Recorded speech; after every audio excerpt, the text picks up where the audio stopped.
What's up, everybody? EdBen24 here, and my goodness, I've been on a hiatus for about 3 weeks now. Um, I'm currently a nursing major.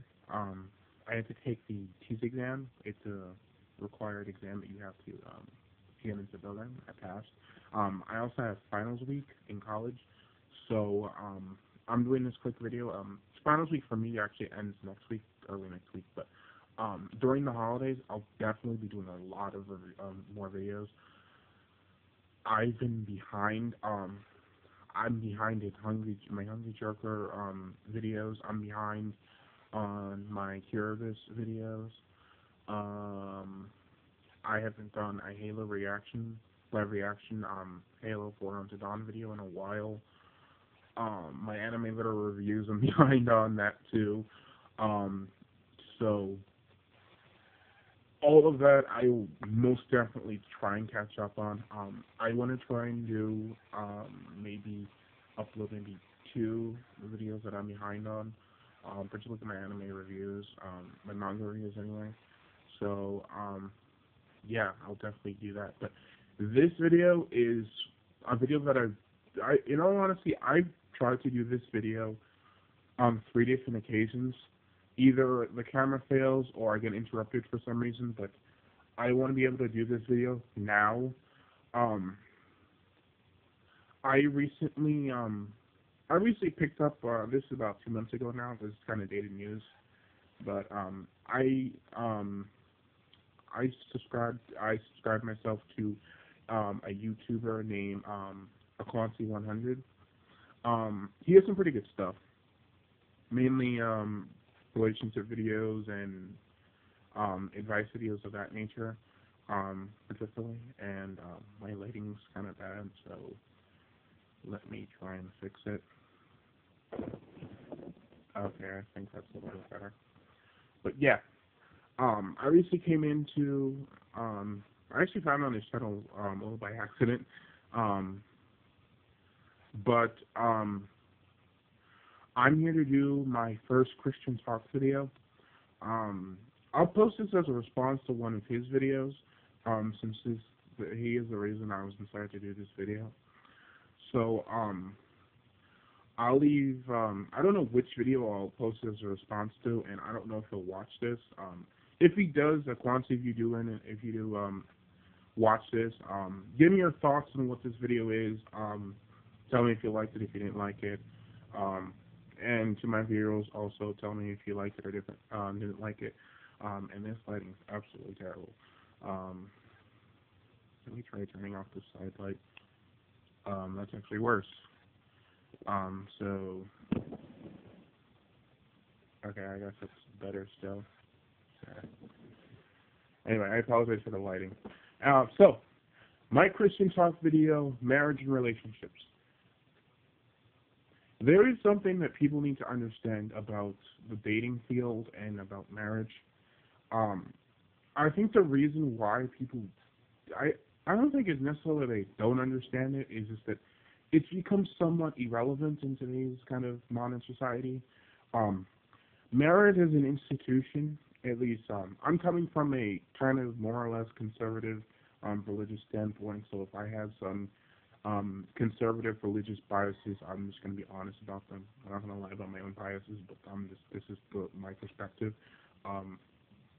Marriage as an institution used to be more of a spiritual, political kind of institution. Spiritual in the sense that it was almost, I wouldn't say required, but it was expected and heavily pushed and recommended that an individual marry at least once in his or her life.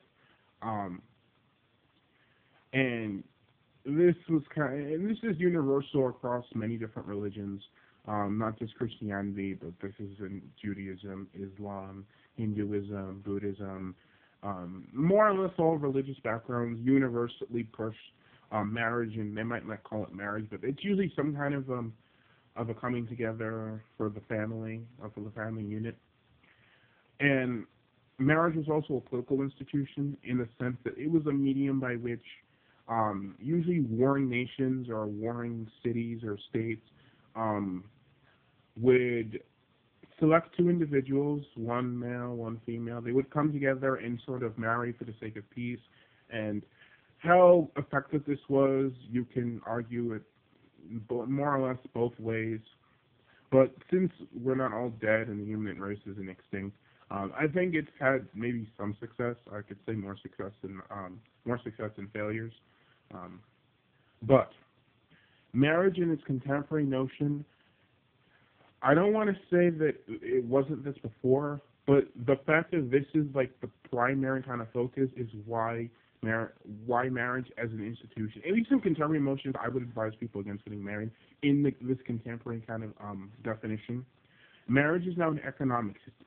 It is a business, plain and simple. And the reason why and this goes into more or less, it goes into many different facets when you're talking about economics, but let's say, for example, you're a wedding planner.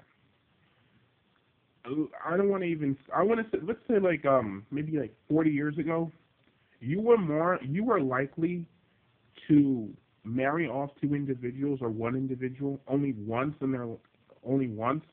because divorce was so frowned upon and it was so unheard of, and society heavily condoned divorce.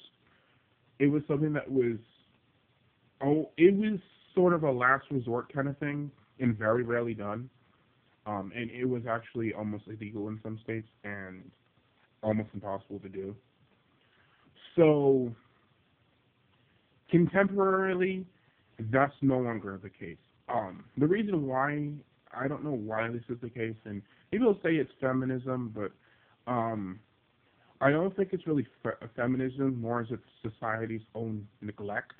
I don't want to blame anyone. I don't think that feminism is really the reason why marriage is so in danger. They may have a share in it, but I don't really think it's all their fault, or I don't think they have enough influence to be able to push that everything. I'd say it's more the media's responsibility. The reason why is because, let's be honest, the media turns marriage into almost, I don't want to say something that's unholy, but it's definitely not sacred at all. It is almost acceptable to get divorced. As a matter of fact, society in its modern kind of I wouldn't say even modern, but like the way it's headed now, it's doing simultaneously two things. It is beneficial in this. It's almost beneficial in this point in time to get divorced. It just is, and that's horrible. Particularly with child support and alimony, which in some cases it really is kind of objective. I don't know everyone's situation for divorce or reasons for getting divorced, so I don't want to say that divorcees are all bad, but I'd say like I'm going to say 40% of divorces are invalid and they're selfish in nature. They're not due to infidelity, they're not due to neglect, they're not due to irresponsibility, they're not due to destructive decisions like drinking or drug abuse or some kind of like crime. They're not due to things like that. Which is, and the reasons I just listed are primarily the only reasons I could ever accept divorce. This is, again, I'm more or less a religiously conservative person, so this is my personal opinion and biases. But it's more or less something that's not really promoted, at least that I would say. But it is almost beneficial at this point in time to get divorced. And I think and people need to start making better decisions about who they marry. And this applies for both male and female and whoever you date. Number one, there are only two. The first thing, there are only two types of individuals that I consider deserve to be married. People who are college educated, and when I say college educated, I don't just mean college educated. I mean people who are employed or in some kind of a trade or who show some kind of economic responsibility, and religiously conservative people. If you do not fall into one of these two categories, you are automatically disqualified from getting married. Because if it's an economic system, then You need to show your ability to economically support the relationship. If it's an economic system or a political system, and I'm gonna jump into more political stuff later, but that's another thing. And if you're not religious at all, I don't know why you're participating in a religious ceremony. I mean, that's just my personal opinion. I think that's a little bit better. It's still kind of dark, but yeah, if you don't fall into one of these two categories, I honestly think that you don't have the right to ask to get married or expect marriage at all, because you don't show why do you want to get married if you're not religious and it's not for economic benefit, or for something like along like companionship or something like that. Why are you getting married? And number two, the government needs to make up its mind what marriage is.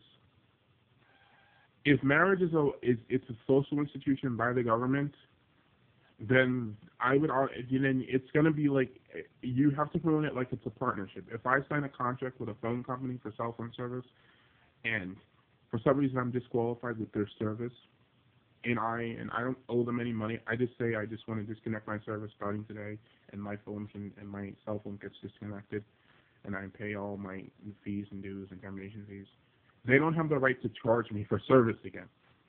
And the fact that if you're the one who initiates divorce and it's not for something substantial like adultery, like neglect, like abuse, or your spouse is doing destructive behavior like abusing alcohol or narcotics or participating in crime,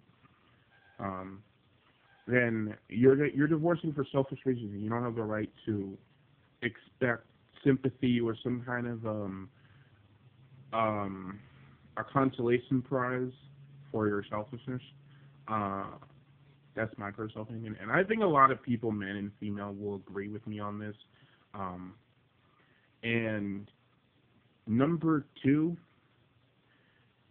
if the government says it's just its own religious kind of like it's a religious ceremony that certain religions can or cannot participate in, or they can do because it is a religious thing, then government should have no involvement in marriage at all, none whatsoever. I don't think there should be tax benefits to marriage. If it's a religious ceremony, I mean, you don't get a tax incentive or tax credit for being Christian or Jewish or Muslim or Hindu or Buddhist. Why do you get tax credits for marriage? And believe me, I'm not saying I wouldn't want it. I mean, tax credits for being married, I think, is something that I would probably want, but I have to be consistent about my fairness and defend principle, even if it doesn't necessarily benefit me. And I'm not married, so I can't really. I don't want, like I said before, I don't know everyone's situation, so I can't really speak from experience because I've never been married. Anyway, but if it's a spiritual thing, then government needs to not get involved. If it's a political kind of social institution, like it's like as political or like kind of ceremonial as like you get a driver's license, then that's what it needs to be. You shouldn't get benefits for not being married. You shouldn't get the benefits that you get from marriage if you're not continuously being married. And people need to understand that if you want a successful marriage, people need to understand that if you don't make good decisions early in life, and Kwanzaa, you've said this in multiple videos, particularly with having illegitimate children. I don't want to say illegitimate because that seems kind of unfair or harsh, but you know what I mean. If you have children, having children is a blessing, but it's also a liability. And when I say liability, I mean if things go south, if you make the wrong decisions in life, particularly early on in like the teens or like your early 20s, your chances of finding a good partner are diminished substantially. And this mainly applies to women who are the ones who more often than not do end up with the short end of the stick, so to speak.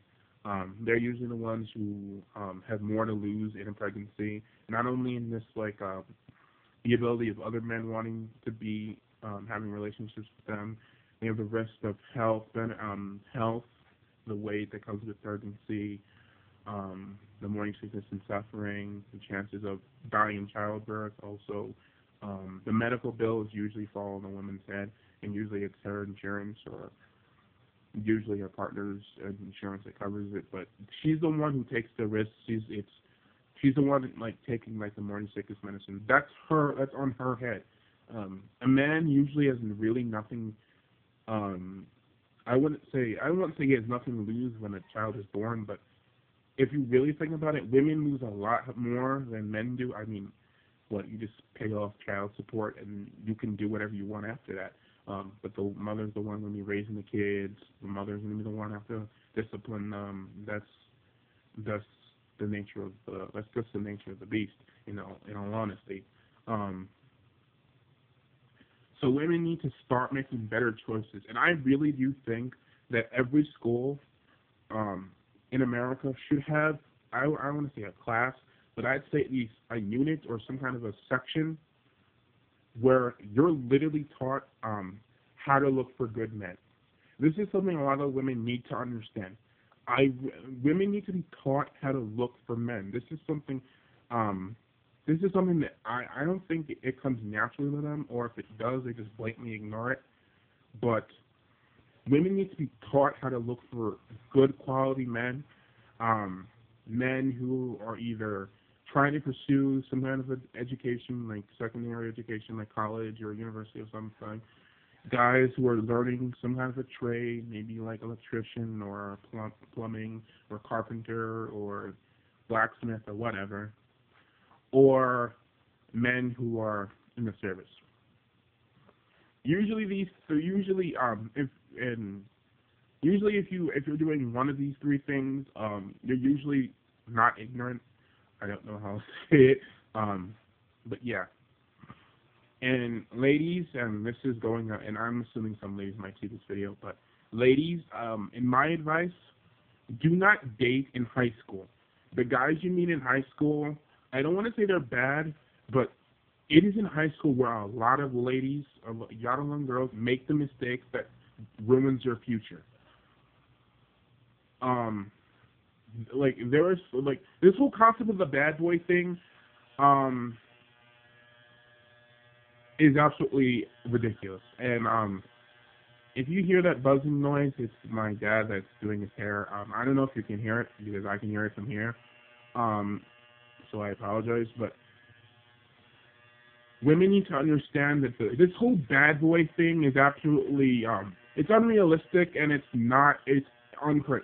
Men who, and another thing, ladies, and I'm going to digress from that, but I'm coming back to that. But ladies, you need to understand where your guy stands in terms of what is he doing? What is he doing right now? Is he college educated, or is he attempting to get an education right now?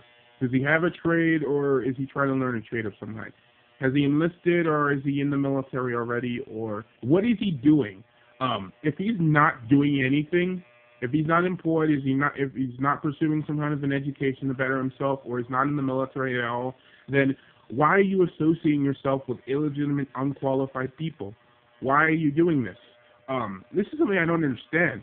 And they're always looking for swag from the bad boy and all this like unnecessary nonsense that I really do think the media is responsible for pushing this, because this is what young girls are almost demanded to look for. If and this is how karma works. When you make bad decisions early in life, they may not affect you immediately, but they do come back to bite you. And ladies, and a lot of you are saying, "Oh, this doesn't apply to me." You need to understand the nature of relationships. Physical attraction is the bait. Your personality or your mentality is what keeps or drives the man away. And sometimes bad personalities from people are the reasons why they end up miserable. And this is why I think we're nice guys and women who are not, I'd say, necessarily the most aesthetically pleasing people in the world. This is why I think they don't finish last. Because women who are, I would say, more or less average, maybe on the low end of the spectrum, they understand that they might not necessarily be like the queen in terms of appearance. So their mentality is usually humble, and they're usually a lot kinder because they know if they want anything, if they want any kind of future with like romantic or marriage or like the whole house, kids, picket fence, like all of that, they know that they don't have the luxury to act. I don't want to say what word do I use here? To act difficult. I'm just going to say difficult because I don't want to use pathetic. That's not how I operate. But they understand that they don't have the luxury to be difficult. They don't have the luxury to make unrealistic demands. They don't have that luxury because they're like their mentality and how they think is what they have going for them. That's just reality. And a lot of people always say the pretty ones are always the dumbest. And I don't know if that's true or not, but actually I think that's more true than not. Because I don't know why that's the case. Maybe they don't. Maybe I'm not gonna get into that. I'm probably gonna anger some people. But women who are more or less humble and nice guys, I would say if you're a nice guy, and I think I fall into that category too. This is where celibacy. I'm again a religious conservative. This is where celibacy and having no experience, at least for women, is a benefit to you because you now have the luxury of having high demands because you didn't make bad decisions in life.